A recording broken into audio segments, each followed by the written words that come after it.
Hi student, now I am starting the session of data structure with C sharp. This is a very important session of DSA.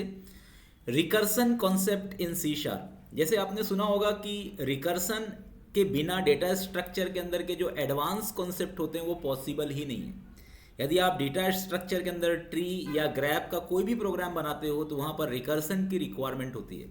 और जब भी आप DSA के interview में जाते हो तो वहाँ पर रिकर्सन एक बहुत ही मोस्ट इम्पॉर्टेंट टॉपिक्स है।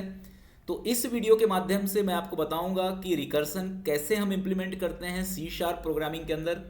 ठीक है, रिकर्सन के अंदर कुछ प्रोग्राम्स बना करके भी मैं बताऊंगा और रिकर्सन्स के क्या एडवांटेज होते हैं ये चीज़ें भी मैं आपको बताने वाला हूँ। तो जैसे अभी तक आपने लूप का यूज़ किया होगा प्रोग्रामिंग वर्ल्ड के अंदर, तो लूप का काम क्या होता है कि लूप आपको एक ब्लॉक ऑफ कोड प्रोवाइड करता है और इस ब्लॉक ऑफ कोड के अंदर आप अपने प्रोग्राम्स को कंटिन्यूसली एग्जीक्यूट करते हो जब तक प्रोग्राम की कंडीशन ट्रू होती है। लेकिन ये जो आपका रिकर्सन कंसेप्ट होता है ये भी सिमिलर टू लूप ही काम करता है, लेकिन ये मेथड ब्लॉक के अंदर ही चलता है। मतलब इसमें जो मेथड होता है वो दूसरे मेथड अपने खुद को खुद ही कॉल करता है। Means method call itself. Recursion में हम ये बोल सकते हैं कि जो हमारा मेथड है ये अपने आप को खुद ही कॉल करता है, आपको अलग से कुछ कॉल करने की रिक्वायरमेंट नहीं होती है। और ये एक तरह से लूप का अल्टरनेटिव भी आप इसको बोल सकते हो। This is alternative of loop statement. Okay, तो जैसे कि मैंने आपको इसमें एक प्रोग्राम्स के थ्रू भी बताया हुआ है कि किस तरीके से हम रिकर्सन का यूज़ करेंगे, तो इसका एक प्रैक्टिकल डेफिनेशन क्या है। तो recursion is a programming technique where a function call itself. मतलब रिकर्सन एक प्रोग्रामिंग टेक्निक होता है जहाँ पर फंक्शन अपने आप को खुद ही कॉल करता है। ठीक है, विथ इट्स ओन डेफिनेशंस, अपने डेफिनेशंस के अंडर में। ओके, तो मैं इसको आपको जैसे प्रोग्राम्स मैंने आपको साइड में बनाया हुआ है, आप यहाँ पे देख सकते हैं। तो रिकर्सन को समझने के लिए पहले आपके पास थोड़ा सा प्रोग्रामिंग कंसेप्ट, मतलब स्पेशली हम बोल सकते हैं कि आपको थोड़ा सा मेथड या फंक्शन का जानकारी होनी चाहिए।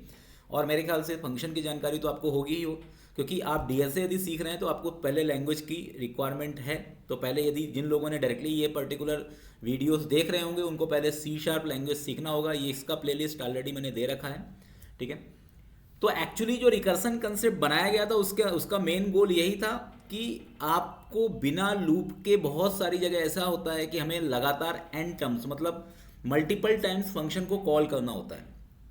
स्पेशली जैसे ट्री के प्रोग्राम में, अब ट्री के प्रोग्राम में जो सिबलिंग्स होते हैं या ट्री के अंदर के जो चाइल्ड नोड होते हैं उनको यदि आपको एक्सेस करना है तो हम रिकर्सिव अप्रोच को फॉलो करते हुए मल्टीपल चाइल्ड नोड्स को एक्सेस करते हैं। और उसमें रिकर्सिव अप्रोच में अपन ये कंडीशन लगाते हैं कि जब तक लीफ नोड हमें नहीं मिलता है तब तक हम ट्री के अंदर ट्रेवर्सिंग करेंगे। तो इस टाइप का जो रियलिस्टिक इम्प्लीमेंटेशन होता है वो आप लूप से नहीं कर सकते हो। ठीक है, उसको मैनेज करने के लिए आपको रिकर्सिव प्रोग्रामिंग की रिक्वायरमेंट होती है। तो रिकर्सन का पहले आपको एक स्मॉल प्रोग्राम्स से मैं समझाता हूँ कि किस तरीके से हम रिकर्सन्स को प्रैक्टिकली इंप्लीमेंट करेंगे। तो जैसा कि आप देख सकते हो कि मैंने यहाँ पर एक प्रोग्राम बनाया हुआ है फैक्टोरियल का। ये एक पैरामीटराइज्ड फंक्शन बनाया है मैंने, जिसमें मैंने n नाम का एक पैरामीटर लिया है और इसमें मैंने एक कंडीशन लगाया कि n की वैल्यू यदि 0 होगी तो हम रिटर्न 1 करेंगे। रिटर्न 1 का मतलब होता है ब्लॉक से बाहर आना। मतलब फंक्शन के ब्लॉक से मैं बाहर आऊँगा। कब कब बाहर आऊँगा? जब n की वैल्यू क्या होगी? 0 होगी। तो रिटर्न का मतलब आपको ये पता होना चाहिए कि किसी भी फंक्शन से यदि आपको बाहर होना है, ठीक है, तो उसके लिए हम क्या लगा देते हैं? रिटर्न लगा देते हैं। एल्स कंडीशन के अंदर मैंने return n multiply by factorial n minus 1। तो यहाँ पर जैसे मैंने यहाँ पर इसको यदि मैं कॉल करूँगा तो मैं इस तरीके से कॉल करूँगा फैक्टोरियल। मान लो मुझे 5 का फैक्टोरियल निकालना है, तो पहले n के पास क्या आएगा? 5 आएगा। यहाँ पे कंडीशन चेक होगा 5 इक्वल टू 0 है क्या? नहीं है। तो यहाँ पर क्या मैंने जो होगा 5 इंटू फैक्टोरियल 4।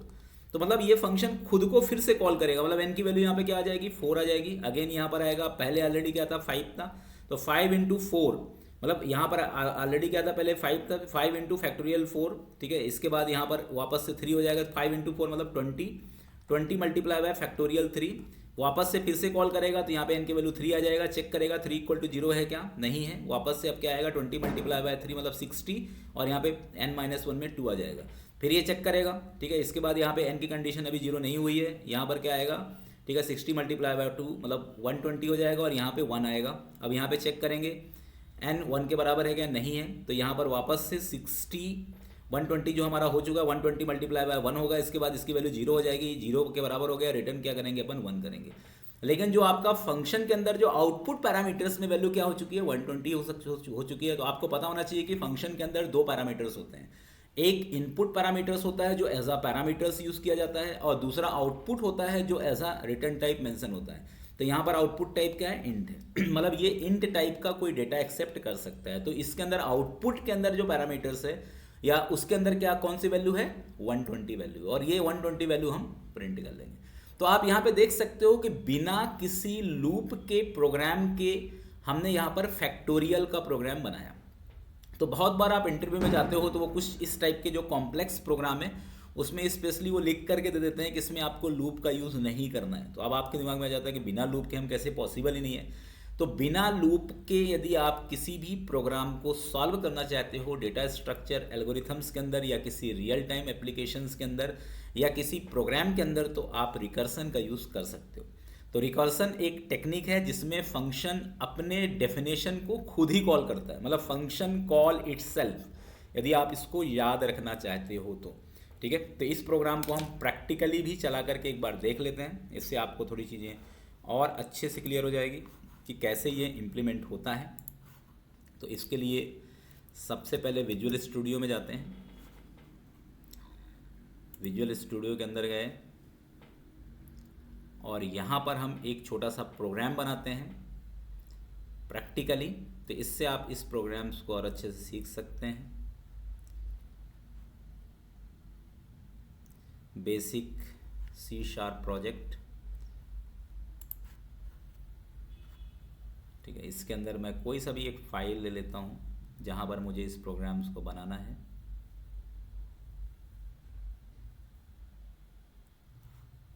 ठीक है, जैसे मैं program.cs के अंदर ही ले लेता हूँ। तो देखो छोटे प्रोग्राम से ही आपको हमेशा स्टार्ट करना चाहिए क्योंकि इससे आप आसानी से कोई भी चीज़ समझ सकते हो। अब मुझे इसी के अंदर मैनेज करना है तो मैं यहाँ पर पब्लिक प्राइवेट नहीं लिखता हूँ इंट कैलसी FACT मतलब कैलकुलेट फैक्टोरियल, यहाँ पर मैंने दे दिया इंट n, यहाँ पर मैंने कंडीशन दे दिया इफ़ n इक्वल टू 0। ठीक है, ये अभी कोड आप यहाँ से हटा दीजिए और यहाँ पर n के अंदर n इक्वल टू 0 मतलब इसमें मैंने कर दिया रिटर्न 1। ठीक है, मतलब फंक्शन स्कोप से बाहर कर दिया। रिटर्न 1 का मतलब होता है फंक्शन स्कोप से बाहर करना। और यहाँ पे रिटर्न n मल्टीप्लाई क्यों कर रहा हूँ क्योंकि फैक्टोरियल का लॉजिक यही होता है कि फैक्टोरियल में जो पुराना आपके पास जो वैल्यू है और जो नया वैल्यू आ रहा है ये दोनों आपस में क्रॉस मल्टीप्लाई होते हैं। तो n इंटू और यहाँ पे मैंने कर दिया कैलसी FACT मतलब जो फंक्शन है आपका वही फंक्शन इसमें कॉल होगा और इसमें n-1 होगा। ठीक है, तो अब ये भी रिटर्न हो रहा है लेकिन फंक्शन कॉल इटसेल्फ मतलब यदि यहाँ पर n की इनिशियली वैल्यू, अब इसको मैं कॉल कर लेता हूँ। कॉल करने के लिए इसको स्टैटिक टाइप का ही बना देता हूँ चाहूँ तो। मैं स्टैटिक क्यों बना रहा हूँ क्योंकि मैं ऑब्जेक्ट से कॉल नहीं करना चाह रहा हूँ। आप इसको डायनेमिक भी बना सकते हो क्योंकि स्टैटिक जो होता है ना वो बिना ऑब्जेक्ट के कॉल होता है। अब मैंने इसमें दे दिया 5। चूँकि ये रिटर्न टाइप फंक्शन है इसलिए मुझे यहाँ पर एक इंटीजर टाइप का एक वेरिएबल भी लेना पड़ेगा जिसके अंदर मैं इसकी वैल्यू को स्टोर करूँगा। और यहाँ पे console.log जो आपका रिजल्ट होगा, सॉरी console.writeLine जो हमारा रिजल्ट है वो हम इसके अंदर डिस्प्ले कर लेंगे। करेक्ट, तो ये हमारा रिकर्सन का एक छोटा सा प्रोग्राम जो मैं यहाँ पर बता रहा हूँ आपको। एक बार बेसिक C# प्रोजेक्ट में जाएंगे, प्रॉपर्टीज़ में जाएंगे। प्रॉपर्टीज़ में जाने के बाद हम इस प्रोग्राम को स्टार्टअप ऑब्जेक्ट करेंगे। अभी इसमें प्रोग्राम ही सेट है बाय डिफ़ॉल्ट। बिल्ड करेंगे, build means compile. Okay,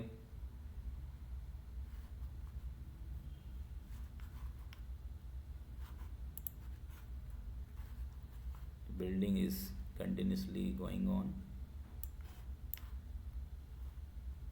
Okay, the build has been succeeded and now I will cross this and I will execute this program. अब मैं इस प्रोग्राम को एग्जीक्यूट करूँगा तो मैंने 5 का फैक्टोरियल दिया है तो मैं ऐसा होप कर रहा हूँ कि रिजल्ट 120 आएगा।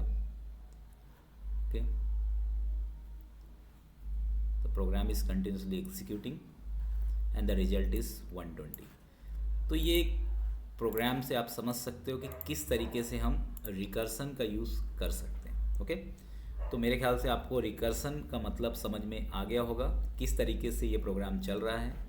तो रिकर्सन एक्चुअली बहुत ही इंपॉर्टेंट कंसेप्ट होता है, इंटरव्यू पर्सपेक्टिव से भी इसके क्वेश्चन हमेशा पूछे जाते हैं, इसलिए मैं आपको यही सजेस्ट करूँगा कि आप रिकर्सन ज़रूर सीखें और इसका इम्प्लीमेंटेशन करें।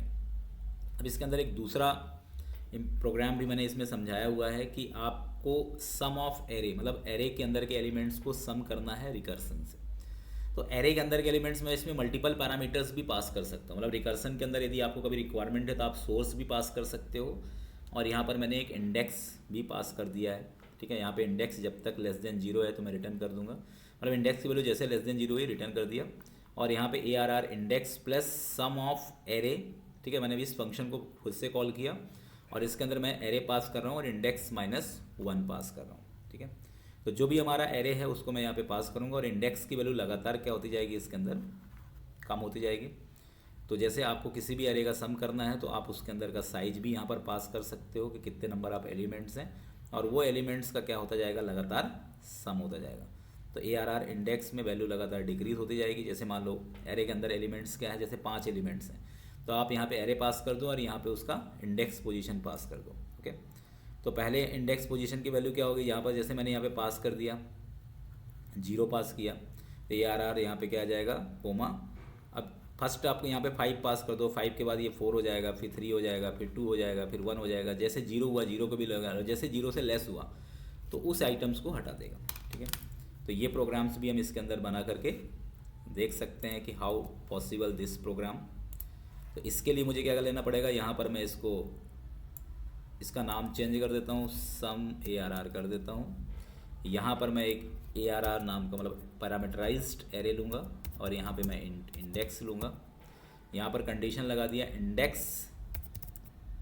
इंडेक्स यदि आपका लेस देन 0 है तो मैं यहाँ पे रिटर्न 1 कर देता हूँ। और यहाँ पर जो भी आपकी वैल्यू, अब इसमें एरे किस तरीके से पास करते हैं, C# में स्क्वायर ब्रैकेट यहाँ पर रहता है और यहाँ पर मैंने पास किया सम ARR। ओके, और इसके अंदर मैं क्या पास करूँगा, इंडेक्स -1। अब चूंकि मुझे सम करना है और वो भी किसका सम करना है, एरे के अंदर के एलिमेंट को, तो यहाँ पे ARR इंडेक्स प्लस करूँगा मैं। यदि मल्टीप्लाई करना होता तो मैं यहाँ पे मल्टीप्लिकेशन कर सकता था, सम ARR इंडेक्स -1। ओके, तो इस अप्रोच को मैं यहाँ पर फुलफ़िल करूँगा।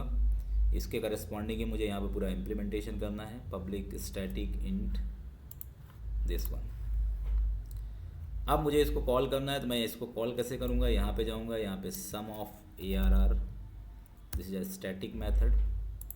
यहाँ पर एक वेरिएबल ले लूँगा मैं, इंट ARR, इसके अंदर मैंने वैल्यू ले ली 1 2 3 4 5 एलिमेंट्स लिया मैंने इसमें, और यहाँ पे पास कर दिया मैंने ARR, और यहाँ पे इंडेक्स की वैल्यू मैंने पास कर दी 5। इस तरीके से इसका पूरा कैलकुलेशंस मैनेज हो रहा है। अब इसके अंदर सम ARR जो आपका एरे है, इसके अंदर मुझे 2 अलग अलग पैरामीटर्स पास करना पड़ेगा। एरे का एड्रेस भी रहेगा और यहाँ पे इंडेक्स -1 भी रहेगा।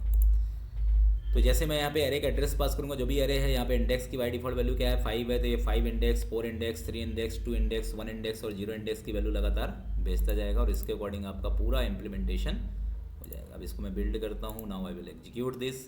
तो ये एरे के अंदर के एलिमेंट्स का सम आपको शो कर देगा।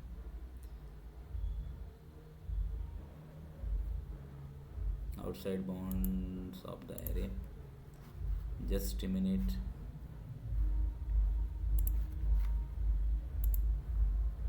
ARR index sum of array, this is the array and here I will pass the value 0.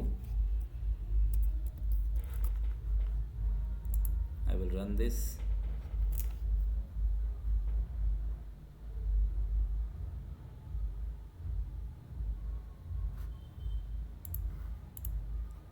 Okay, तो यहाँ पर आप देख सकते हो, जैसे मैंने यहाँ पे 0 पास किया तो यहाँ पर इनिशियली जो वैल्यू इसके अंदर रहेगी, इंडेक्स में 0 0 लेस देन 0, यहाँ पर आएगा ARR इंडेक्स, ARR इंडेक्स के अंदर 0 वैल्यू आएगी plus sum of ARR index -1।